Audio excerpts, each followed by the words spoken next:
Começando mais um Granja Newscast aqui direto do Estúdio 21 Podcast. Agradecer o Conrado aí pelo controle de mais um programa. E ao meu lado aqui, a psicanalista Fabiana Scremin. Oiê! Fabiana, obrigado por você ter vindo. Obrigada a você pelo convite, Rodrigo. Até que enfim você veio. Questão de agenda não conseguiu. Tava um pouco corridinho e ainda mais esses feriados que teve. Então, agora a gente conseguiu ajustar, tá tudo certo.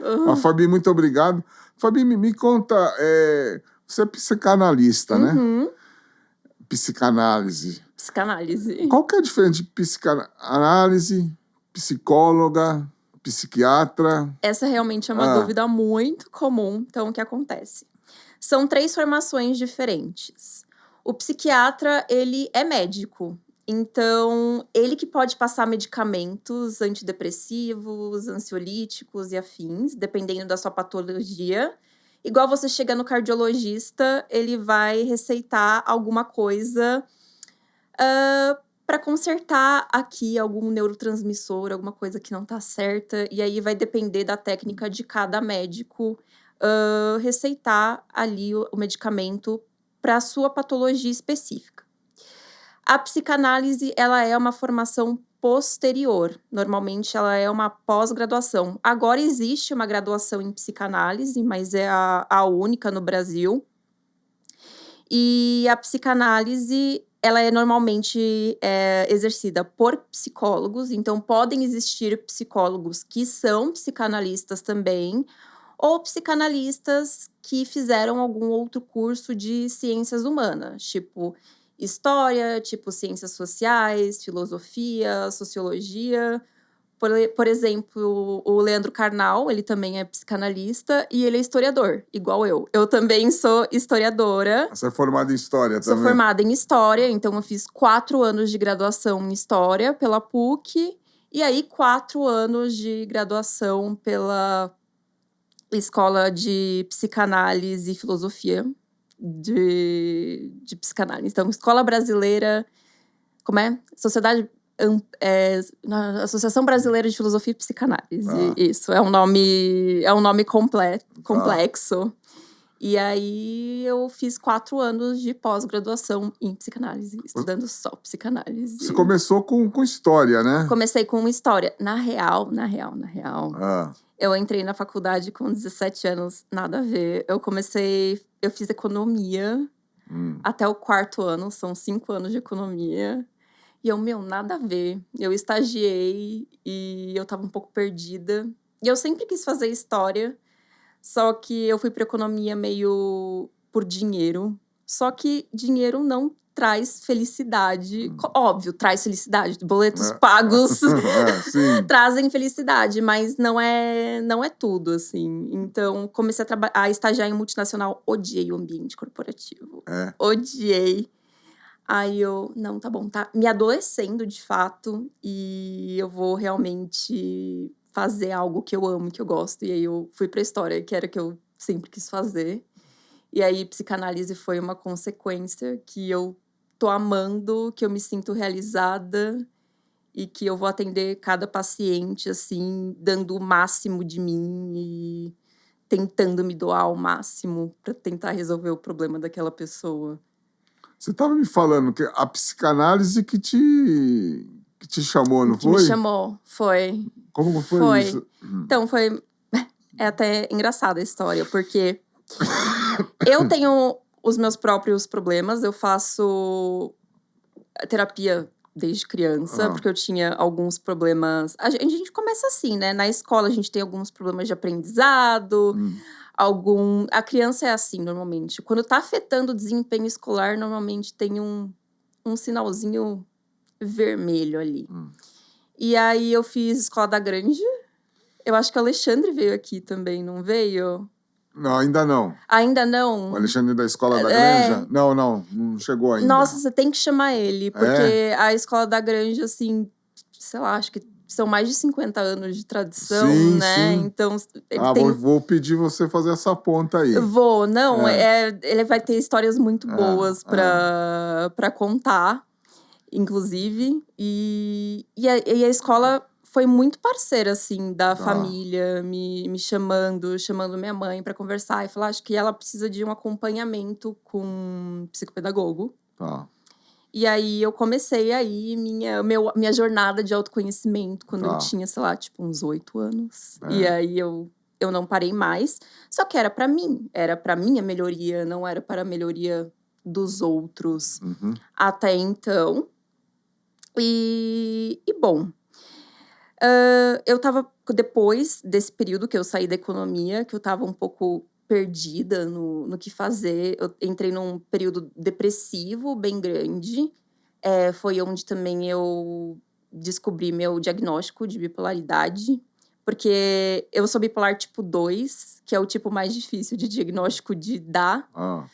Porque o bipolar, ele vai oscilando em episódios de depressão e de mania, só que os meus episódios de mania não eram tão fortes assim quanto os meus episódios depressivos. E aí, toda vez que eu ia em algum profissional, era só depressão. Depressão, depressão, depressão. Moral da história, nunca tinha o tratamento adequado. E aí, foi quando eu descobri o diagnóstico e tal. E aí, eu tenho um amigo meu, que ele é bipolar também. Ele falou assim, Fabi, você tem que fazer psicanálise. Você tem que se tratar através da psicanálise. Porque a psicanálise mudou a minha vida. Eu sou outra pessoa depois da psicanálise. E um outro amigo meu também falou que fez psicanálise. E assim, a vida dele deu um start e mudou. Eu falei, tá bom, vou testar esse negócio. Vou fazer. E, bom, fui no meu analista, que é o Dr. Fábio Sanches, que é aqui da Granja também. Beijo, Dr. Fábio. E eu tô com ele, sei lá, há mais de 4 anos. Mais, né? Porque se a graduação é 4, eu tô há uns 6 anos com ele, 6, 7 anos com ele, fazendo tratamento. E realmente muda muito a vida, assim, porque você começa a se entender... a entender seus gatilhos, entender, putz, tô deprimindo. O que aconteceu aqui? O que me deu esse start? E por que é sempre em uma determinada época do ano? Será que eu tô fazendo coisa demais? Será que eu tô cansada? O que aconteceu? Porque antes eu não tinha essa percepção que, opa, tô entrando em período depressivo. Eu acho que eu vou ter que fazer alguma coisa. Agora, antes de entrar, eu já sei que eu tô entrando. Então, é mais fácil de procurar ajuda. É interessante tê-la como uma psicanalista, porque você, além do estudo, você também vivenciou, né? Eu conheço muitas das dores na prática. Então, até minha especialidade em luto... Pra mim, foi muito difícil eu perder os meus avós, porque a gente tá na granja e aí eu fui criada em chácara. Então, eu morava com os meus avós e com o meu tio e com a minha mãe. Então, assim, eu tive 2 pais e 2 mães, que pra mim foi muito incrível. E aí, os 2 foram embora. E aí, eu meio que perdi... Que é normal, né? Quando você tá passando por um processo de luto, você perder a conexão com você mesmo, porque aquela pessoa... que você tava, assim, conectada e que é uma pessoa tão importante, referência na sua vida, foi embora. E aí, você, cara, o que eu tô fazendo aqui? O que eu vou fazer sem essa pessoa? Fica meio sem chão, né? Então, foi também por isso que eu escolhi uma dessas especialidades. Então, eu sou especializada em psicotrauma e luto. Psicotrauma seria... para esclarecer para os nossos espectadores. Seria eventos traumáticos. Todo mundo tem trauma. Alguns mais... Eu até gravei um vídeo sobre isso recentemente no meu Instagram. Então, assim, todo mundo tem trauma. Uns mais graves, uns mais leves. Principalmente na infância. Ninguém teve uma infância 100% perfeita. Você sempre teve algum desapontamento na infância? Não existe a pessoa perfeita, né, doutora? Não existe. Doutora, não, por favor. Mas não existe... Não existe nenhuma vida perfeita ou fora de trauma. Ou gente que não tem problema. Então, essa vida perfeita que as blogueiras postam nas redes sociais, realmente, assim, não existe. E eu vejo no consultório, tá? Atendendo as blogueiras, pessoas expostas publicamente, a vida delas não é fácil. Só que elas postam como se tivesse tudo indo maravilhosamente bem, né? Ninguém posta o fracasso. Né? Não. É interessante isso, né? Aham. E eu acho que também por conta das redes sociais, né, doutora? Eu acho, Fabiana, eu acho que também isso deve ter aumentado os casos, porque as pessoas entram na rede social, ficam só vendo a vida dos outros, vendo as coisas. Para de ver, de focar na sua vida e fica só na rede social perdendo tempo vendo a vida dos outros. E lá é tudo como você disse. Tudo um teatro, tudo maravilha, né? E isso me preocupa muito até com meus pacientes mais novinhos, principalmente quem tem adolescente em casa, para prestar mais atenção e mostrar para eles realmente, assim, isso aqui é um teatro, a pessoa vive disso, ela precisa mostrar isso não acontece com todas as pessoas, né? E eu vejo isso com os meus adolescentes, principalmente com as meninas, que elas se comparam. A gente, na minha adolescência, no início dos anos 2000 ali, a gente não tinha tanto essa proximidade, né, com os artistas. Era a menina da revista, era a menina da novela. Agora parece que a blogueira é sua amiga, mas de fato ela não sabe nem da sua existência. Sim. Então, cria uma comparação muito mais próxima, né? Porque ela se vende como uma pessoa real. Mas, na verdade, aquilo é o trabalho dela, né? Claro. Como, sei lá, como se a Gisele tivesse expondo a vida dela na internet. É a mesma coisa. Então, é uma modelo, só que mais exposta. Ela precisa expor a vida dela para vender os produtos dela. Claro. Não é... E também aquele lance do... As pessoas, elas se comparam entre si. É um problema das pessoas se compararem? Eu acho que é natural, né? É da natureza. É da natureza do ser humano se comparar com o outro. A gente tem que deixar só... A gente tem que tomar cuidado para essa comparação não ser excessiva. Porque se eu admiro o outro... Assim, nossa, eu acho que aquele cara muito bom. Eu gosto muito dele, gosto muito do trabalho dele. O que ele fez para chegar onde ele chegou? Então, eu vou me inspirar naquela pessoa para chegar onde eu quero chegar. Isso eu não vejo problema algum. Agora, quando a comparação é tão forte e a autoexigência é tão forte que ela te para, porque existem esses casos, né? Inclusive de perfeccionismo, o perfeccionismo é tanto, e aí ele gera tanta ansiedade ali no indivíduo, e ele acaba se fechando e procrastinando. Então, ele acaba nem começando o que ele deveria ter começado já para chegar onde ele quer chegar, né? Porque tem que se arriscar, né? Primeiro você tem que fazer para ver como funciona, né?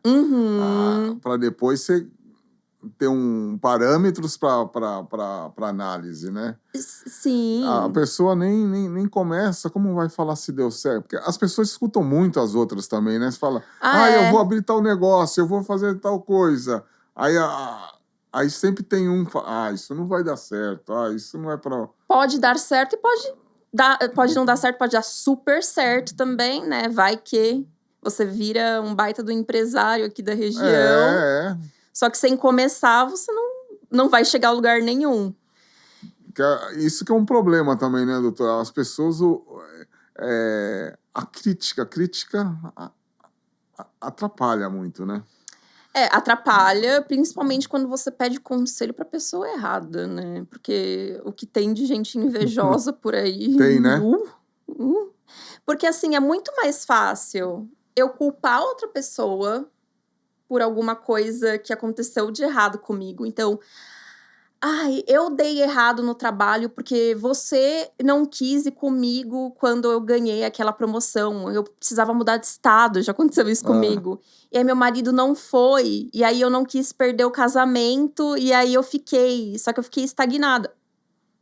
Você não vai culpar o outro porque ele não quis ir com você. Você teve que priorizar alguma coisa, que naquele momento foi o seu casamento, mas isso, você não pode culpar o outro por conta de suas escolhas. Sim. Resolve os seus BO, cara. Aceita. Por que pra mim, naquele momento, foi mais importante manter o meu casamento do que manter a minha carreira? Ou por que eu não poderia ter escolhido um meio termo naquelas circunstâncias? Não poderia ter negociado um meio termo? Enfim, tem várias outras possibilidades, além de culpar o outro por conta de alguma coisa de errado que deu na tua vida. E essa molecada, essa geração aí com computador, videogame, né? Uhum. Isso aí não sai, né? As pessoas não... Chegam em casa e... assim... Tudo é bom senso, né? Tudo é bom senso, tudo é uma questão de equilíbrio. Agora, assim, existem casos de vícios em tecnologia, que agora vai entrar no CID, inclusive, que é identificando que é uma doença mesmo. CID, que é?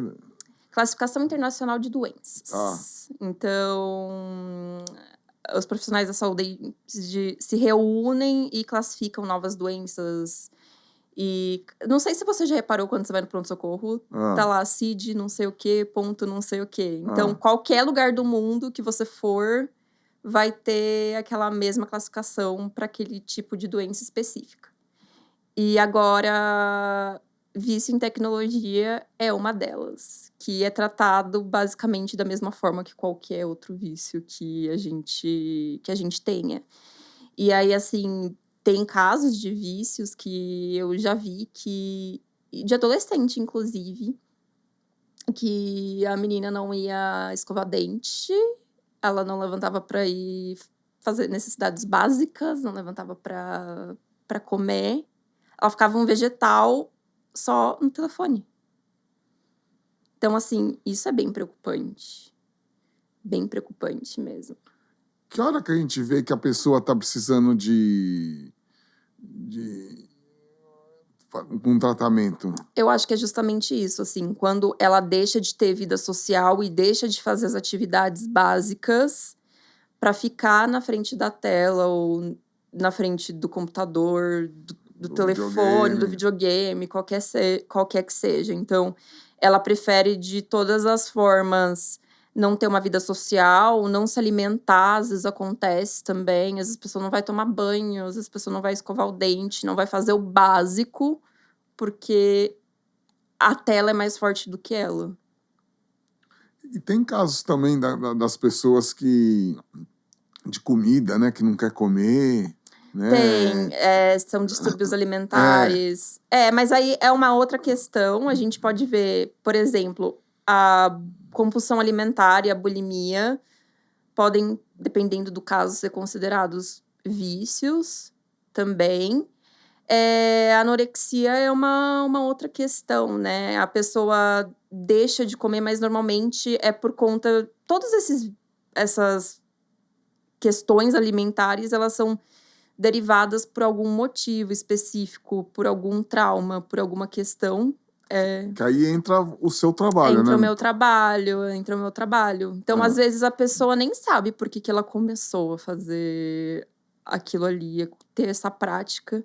Ela só viu que ela tá doente, e aí a gente vai caminhar um pouquinho atrás e vai ver o que aconteceu, o que engatilhou, ou as coisas que engatilharam, né? Normalmente não é uma coisa só. Mas um primeiro passo é quando a pessoa vem buscar ajuda, né? É o reconhecimento dela. É mais fácil. É bem mais fácil. Aí fica mais fácil. Quando não é alguém da família que vem procurar ajuda pela pessoa, é bem mais fácil. Quando a pessoa tem essa ciência que alguma coisa não tá certa. Tô precisando de ajuda. Tô precisando de ajuda. E aí o tratamento vai muito mais rápido do que uma... Porque tem muita pessoa que chega na clínica e... eu não sei por que eu tô aqui. Eu tô aqui porque fulano falou que eu precisava de ajuda. Tá. o que eu faço com essa pessoa? Tá. Porque provavelmente ela não quer tratamento. Ela quer tratamento porque alguém obrigou ela a seguir o tratamento. Muito mais fácil tratar, não, tenho esse problema, eu preciso de ajuda. Esses casos são os mais difíceis. Não, os mais fáceis são esses. Quando a pessoa chega, olha, eu preciso de ajuda. Eu falei, nossa, tá, porque metade do caminho tá Porque é comunicação, andado. né, A Fabiana? psicanálise, ela é a cura através da fala, né? Então, a pessoa precisa falar. E eu falo muito isso também, de ressignificar o que aconteceu. Porque você não pode mudar o passado, mas a gente pode entender e aprender através do passado. Tá. Agora, essa pandemia aí que veio, aumentaram os casos? Eu acho que sempre teve uma demanda deprimida de saúde mental, até acho que pelo preconceito. As pessoas muitas vezes veem, por exemplo, psiquiatra, é médico de louco. E não existe isso. Tem um desequilíbrio hormonal, tem um desequilíbrio qualquer que seja, e você precisa tomar um remédio para ajustar. Assim como, por exemplo, sei lá, um diabético às vezes precisa tomar medicamento, o paciente psiquiátrico também precisa, mas isso não faz dele uma pessoa não sã, né? E eu acho que como as pessoas ficaram mais tempo dentro de casa, elas começaram a olhar mais para si. E o ser humano também não foi feito para isolamento. A gente foi feito para viver em comunidade, em sociedade. E aí as pessoas deprimiram e adoeceram muito, porque você é privado da sua liberdade, né? Então, é complicado mesmo. Principalmente os adolescentes e as crianças que precisam ir para a escola não só por conta do conteúdo e do aprendizado, mas para aprender convívio social também, né? E eles não tiveram isso. O fato da pessoa estar se isolando já é um alerta, né? Já é um baita de um alerta, sim. Se é uma pessoa, principalmente quando é uma pessoa super sociável e do nada ela vai se fechando, isolando, é uma bandeirinha vermelha, assim. E normalmente pode acontecer dessa pessoa nem notar que ela tá se isolando. Então, às vezes, a gente como amigo, como familiar, fala assim, olha, tá tudo bem, tá precisando de alguma coisa. Não julgar, não... Ai, eu odeio isso, quando tem gente que fala, ai, levanta da cama, vamos fazer uma viagem. Eu não sei porque você tá deprimido, você tem tudo. Tem até um meme, né, assim, que no mundo... Ai, por que você tá tendo ataque de asma? Tem tanto ar pra você respirar. Então, é a mesma coisa. A pessoa que tá mais depressiva, ela precisa de acolhimento e não de julgamento. Porque o julgamento pode até piorar, né? Muito, muito, muito, muito. Porque a pessoa se sente ainda menor, porque ela tem ciência de que ela tem uma vida boa, de que tem gente passando por coisas muito piores. E aí, a questão da comparação, né? Que, mas tem uma pessoa menos favorecida e eu tenho tantas possibilidades, tantas coisas, e tô assim, nossa, como eu sou um ser humano horrível, ingrato, sabe? Então, não julguem, é uma questão bem séria. Tudo é uma questão de visão, né, doutora? Tudo tem os dois lados, né? Tudo. É você enxergar como é a vida. Eu tava vendo...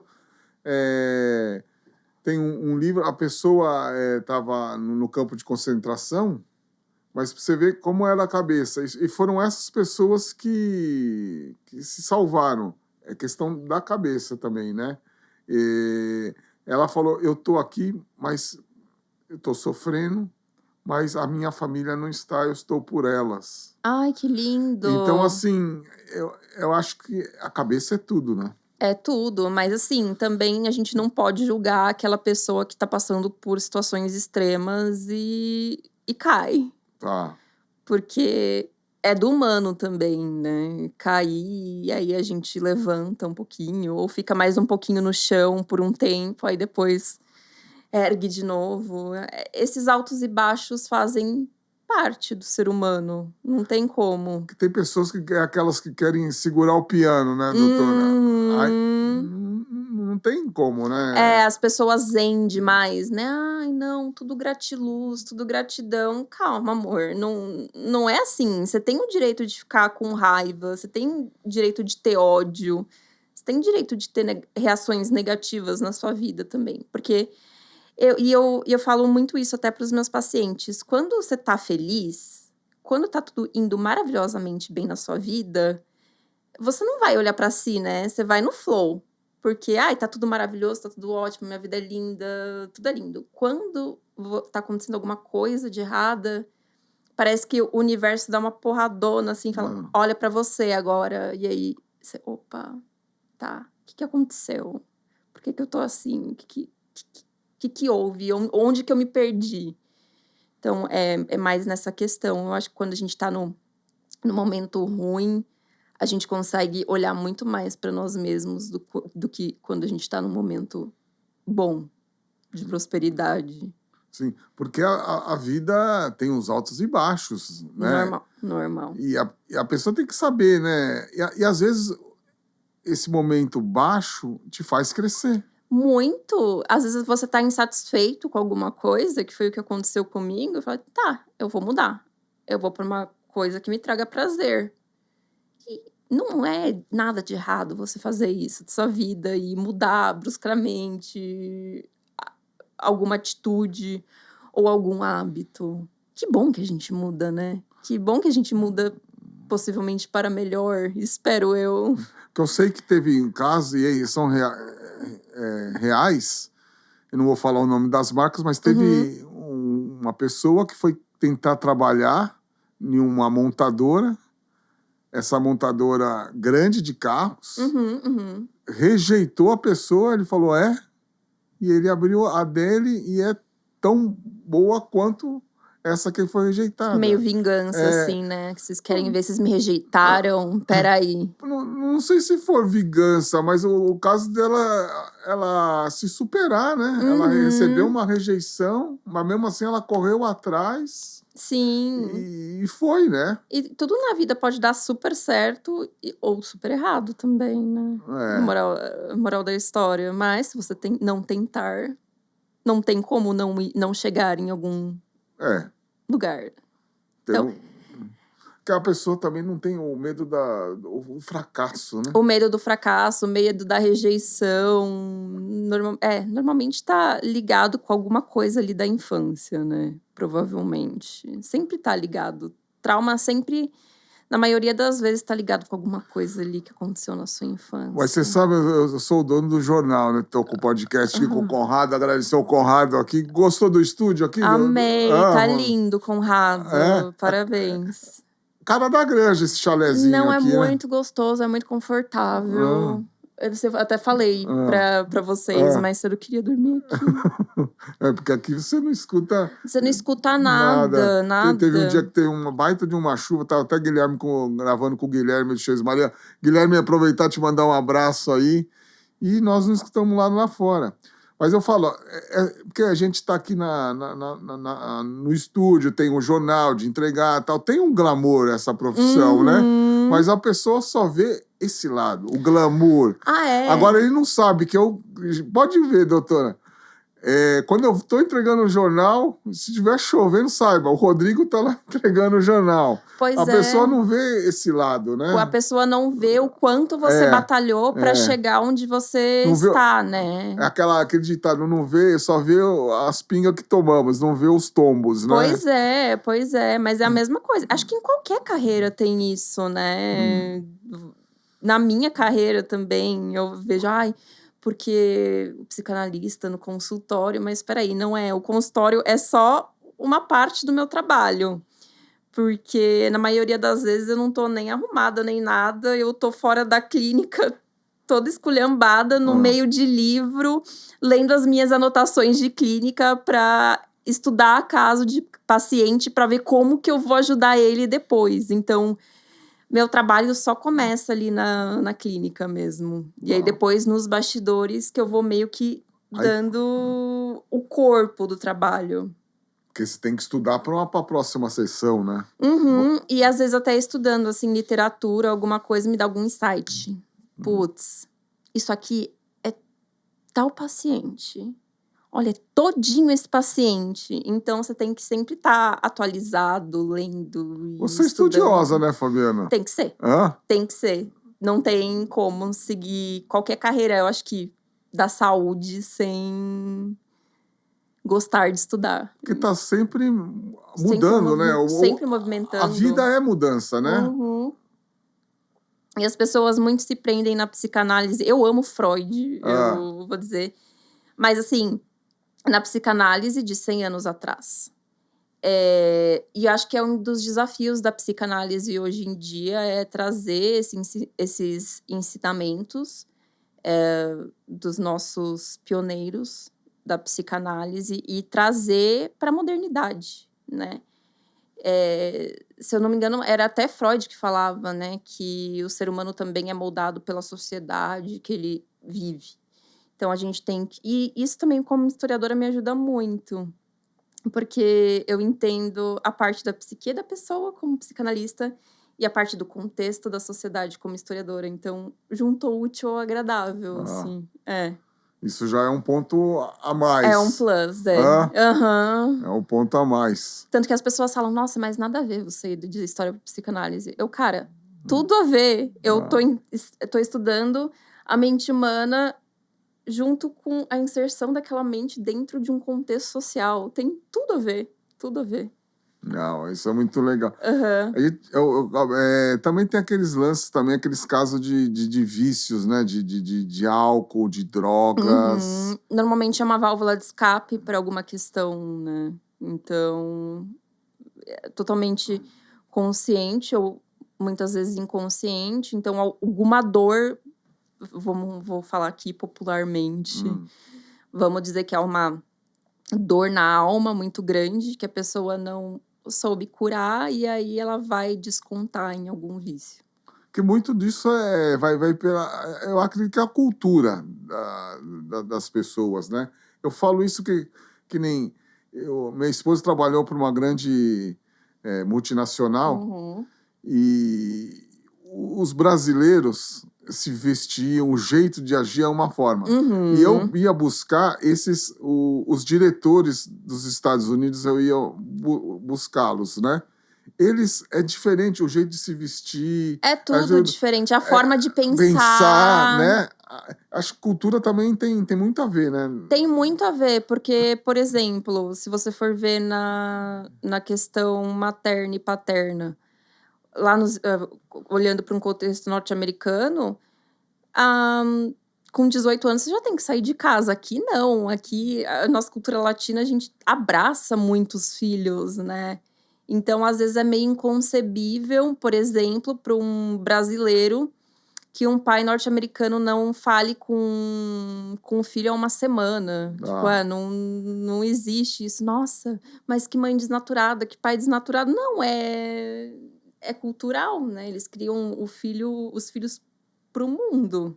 Sim. Então, fora do ambiente familiar, a gente não. A gente é muito mais apegado, eu acho. Que nem o francês. O francês, ele é mais apegado... É a cultura mesmo. Uhum. Então, saber... Você vê a pessoa, o posicionamento dele, a classe social, seria a faculdade onde ele estudou, as viagens. Aqui não, aqui já é o carro, né, que ele tem, a roupa que ele veste. Roupa que ele veste, e o francês Mas acho que é meio tranquilo. O europeu, assim, no geral. E é muito legal, assim. Eu estudei na Inglaterra por um tempo, e eles não se incomodam com a roupa que você tá usando. Você pode estar, assim, de agasalho e entrar num restaurante super chique, que eles vão te tratar da mesma forma do que... Não vão te olhar, assim, de cima a baixo. Eles não importam com o que você tá vestindo. É mais com o que você é mesmo. Então, eles tratam todo mundo igual. Acho que é meio do europeu. E aí, lá tem muito aquele affaire intelectual, né? Então... Uma pessoa mais intelectualizada, ela é mais admirada do que alguma pessoa que só tem dinheiro por ter dinheiro. Sim. E nisso acaba vindo os gatilhos, né? Vindo os problemas, né? Sim, principalmente aqui no Brasil, que a gente tem muita Muito desigualdade. rótulo, né? Mas aqui a gente tem muita desigualdade também. Então, eu vejo, às vezes, as pessoas que vêm de baixo, elas tinham esse problema de, às vezes, não ter os recursos mínimos. E aí, agora ela ascendeu, e que bom que ela ascendeu, só que ela meio que precisa ser soberba como uma autodefesa. Causar, né? Precisa causar. Precisa causar para mostrar que ela tá pode, bem. que ela tá bem. E isso também já é um tipo de doença, né? Ou não? Não diria que é um tipo de doença. Doença eu falo...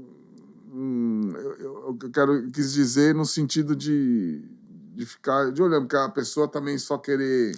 É uma questão assim, mas por que eu quero Pode me ser um mostrar gatilho, né? pros outros? Por que eu preciso me mostrar pros outros? Você ascendeu, você já tem seu dinheiro, tem seu patrimônio. Pra que você precisa se mostrar pros outros que você tem dinheiro? Você já sabe que você tem. Ponto. Né?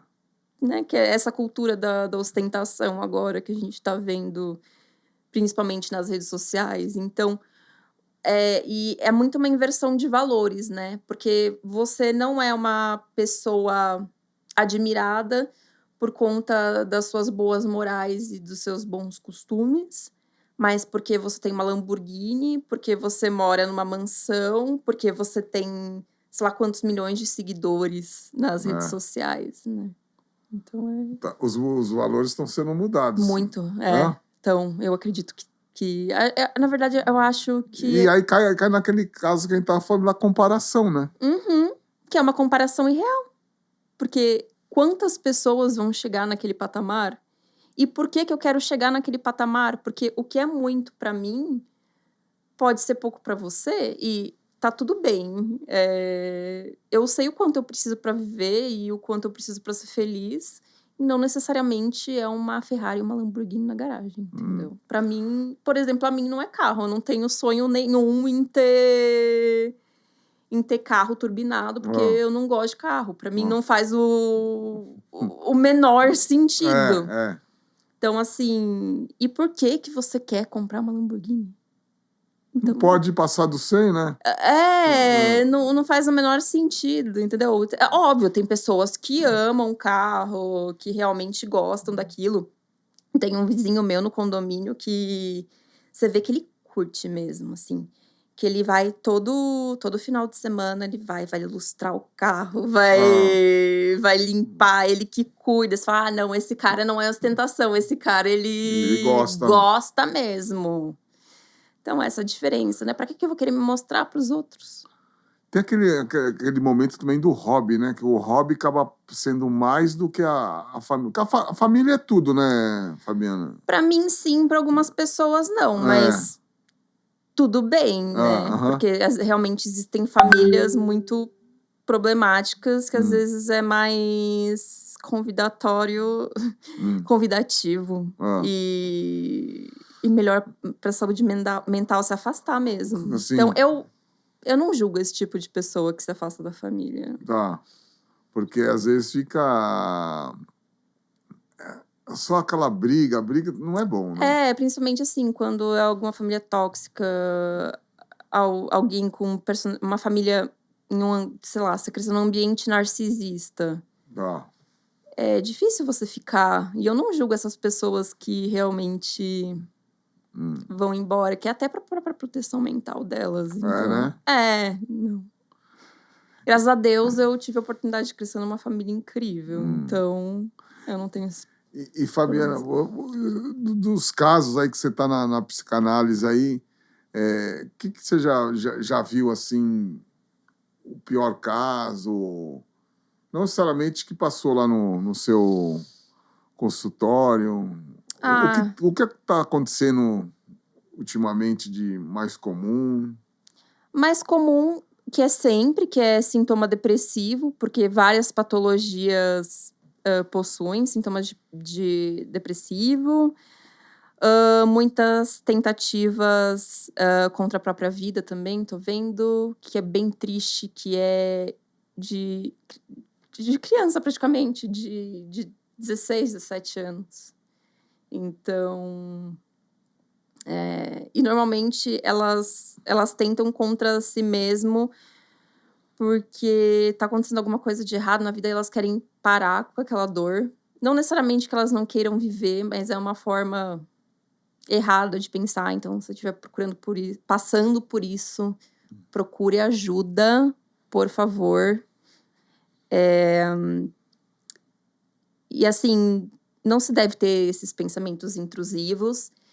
E coisas ruins acontecem, né? A gente pode melhorar. Às vezes você pode não estar tendo uma perspectiva do futuro agora, mas porque você está passando pelo olho do furacão. Então, vai ter uma solução para você. Eu garanto. É que esse mundo tá muito imediatista, né? Muito. As pessoas não querem esperar, né? Até você vê... As meninas da Era vieram aqui, que elas são minhas amigas maravilhosas. Elas falam, né? Elas até falaram, né, no tratamento. Não existe nada muito milagroso. A Roberta, né? Roberta, mandar um abraço pra você aí. Um beijo pra você. Beijo, Rafa.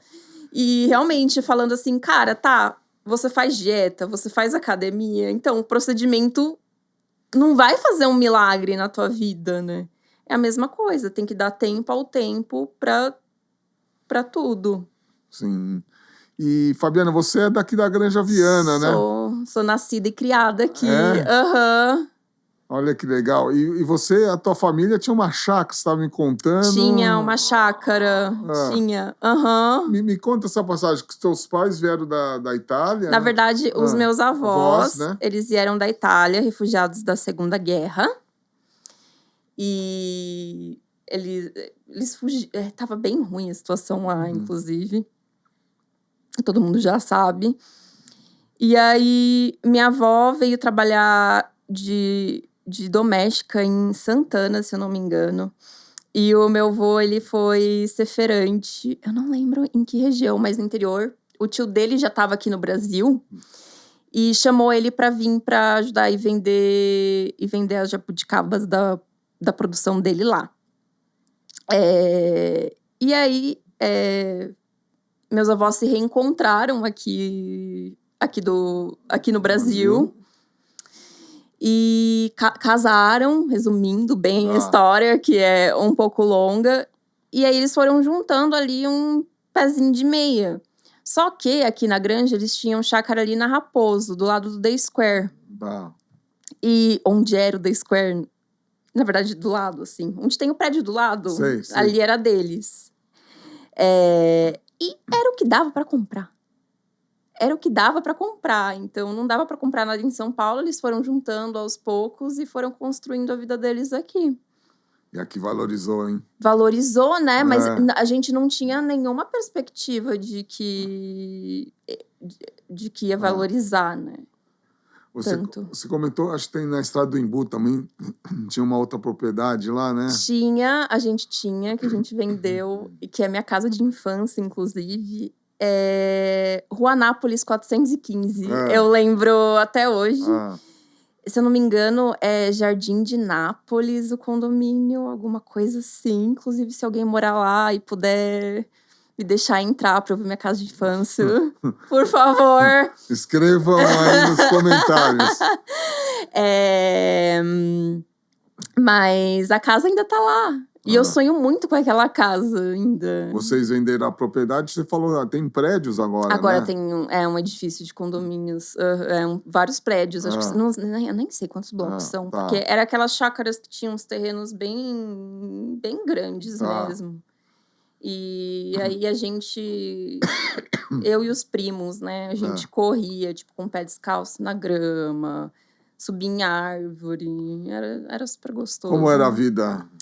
Era super gostoso, né? Eu sou uma menina... Ele vai falar que eu sou uma menina de interior, então eu sou meio moleca, assim. Eu adoro andar com o pé no chão, descalço, na grama. Não importa se faça frio, faça sol, tô sempre descalça. Amo. Era outra Granja Viana. Totalmente. Agora tá muito mais cidade, né? O que me entristece um pouquinho. E quando na adolescência fazia o quê? Como era a granja? Então, quando eu era adolescente, tinha acabado de inaugurar o shopping. Tá. Então, a gente ia pro shopping ou ia para as baladinhas em São Paulo, porque aqui não tinha muita coisa para fazer. Ou churrasco na casa de um, na casa de outro, da escola. Não tinha tanta coisa para fazer assim. Fiquei sabendo que você gosta de receber, né? Em casa, Amo, cozinhar. amo. Inclusive, a Páscoa foi em casa. Ah, é? É. Aí eu cozinhei pra galera, inclusive. Você tem que ter também um hobby, né?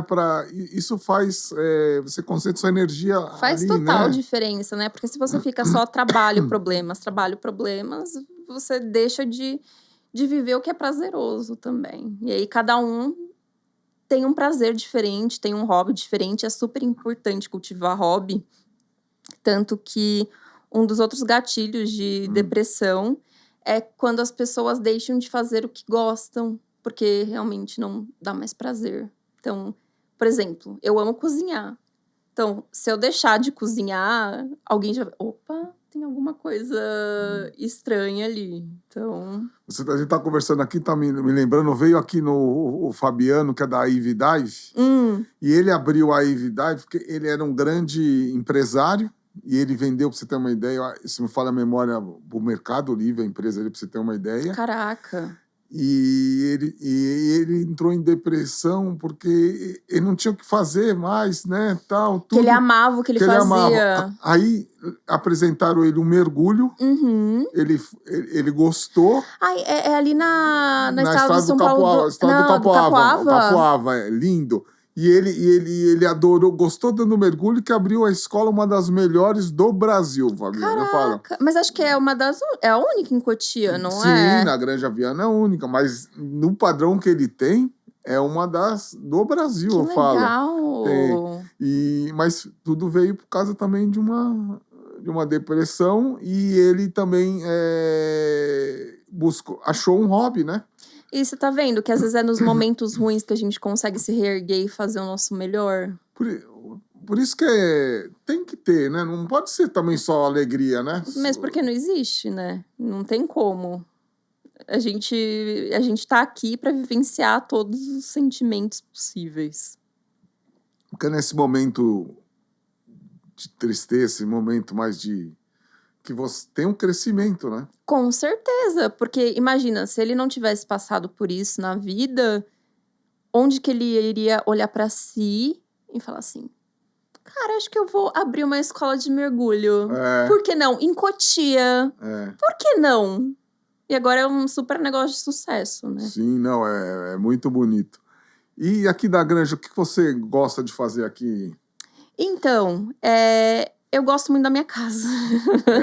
Caseira. Eu sou muito caseira. Eu gosto muito de receber e trazer amigos pra dentro de casa. Eu gosto de ficar com os meus bichos. Que bicho você tem? Eu tenho 6 gatos e uma cachorrinha.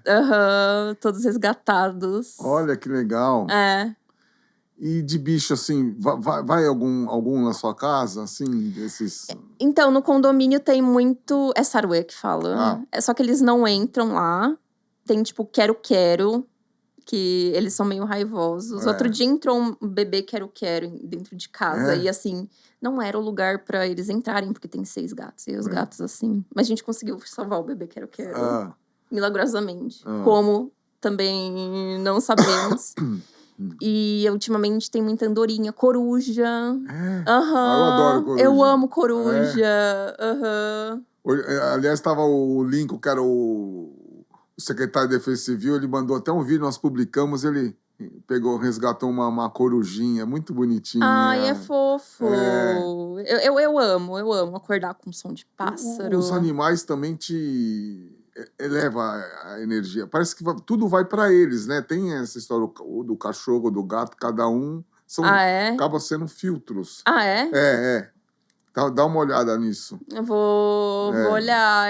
Mas eu sei que eles me fazem super bem, assim. A vibração deles, né? Eu amo ficar com os meus bichos, assim. São como se fossem na família. Não, são da família. Eles são. E aqui da gangue que você não gosta, Fabiana? Eu acho que assim, eu acho que a Granja... Nada contra o crescimento da Granja. Eu acho que a região precisa crescer, só que eu acho que ela tá crescendo de uma forma muito desordenada. Então, empreendimento atrás de empreendimento. Por exemplo, a São Camilo não dá conta mais. Então, a gente pega muito trânsito. A gente merecia uma qualidade de vida muito, muito melhor, né? Porque, passar 3 horas no trânsito para ir para voltar de São Paulo é insalubre. Então, essa questão da mobilidade e da segurança pública também, que tá bem difícil, né? Então, acho que esses são os pontos negativos que precisam melhorar. A gente até divulgou nessa semana aí, graças ao repórter eleitor, que o pessoal manda... o que acontece na cidade chega na redação. E agradecer muito você, repórter eleitor, que tem uma carreta que quebrou na São Camilo. Era 5 da tarde. Ferrou. Atrapalhou tudo, né? Porque a São Camilo vai e vem com uma via bloqueada, carreta, literalmente. Pois é, então, assim, até os políticos novos que estão chegando, não precisa lançar tanto empreendimento sem ter uma melhoria, né? Porque pra onde a gente vai? Daqui a pouco não vamos mais andar. Sim. Fabiana, estamos chegando aqui no final do nosso programa, ó. 50 minutos já, Fabiana. Já? Nossa, foi rápido. Fabiana, eu queria que você deixasse uma mensagem. Teve alguma coisa que eu não perguntei para você? Acho que não. Acho que que foi tudo. Foi tudo, né? Mas eu queria que você deixasse uma mensagem para os espectadores e também passar os seus contatos. Tá, é aqui, né? É. Eu vou falar uma mensagem pra você que tá passando por um momento difícil. E procurar ajuda, procurar um auxílio de saúde mental não é sinal de fraqueza. É sinal de força e de autoconhecimento e perseverança. Os seus contatos? Meus contatos. Tenho o Instagram, @fabiscremin. Eu atendo no The Square, presencialmente e online. Óbvio, em qualquer lugar que você tiver. É 99171-1840. Repete. 99171-1840. A gente vai estar colocando também na descrição os dados do consultório, tudo direitinho. Aguardo vocês lá. Fabiana, só agradecer a sua presença aqui no Granja Newscast. Obrigada pelo convite, para mim é uma honra estar aqui. Obrigado. A gente sempre se fala no WhatsApp, mas primeira vez que a gente se vê pessoalmente. E já aqui no Granja Newscast. Sim, obrigada. Obrigada, Conrado, também. O espaço tá muito gostoso. Né? É a cara da Granja aqui. Totalmente. Estúdio 21, a cara da Granja. Se você quiser fazer um podcast, tem que vir aqui. Tem que vir, até gravar um curso, alguma coisa, né? Bem gostoso aqui. Não, legal. Muito obrigado, Fabiana. Obrigada a você. Mesmo. E agradecer você também, espectador, que manteve a audiência. Aproveita, aperta aí o like. Também aperta o sininho aí para saber as atualizações do canal. E a todos vocês um excelente final de noite. E até a próxima quinta-feira que vem, às 21 horas, com mais um Granja Newscast. Até lá, fiquem com Deus. Obrigado.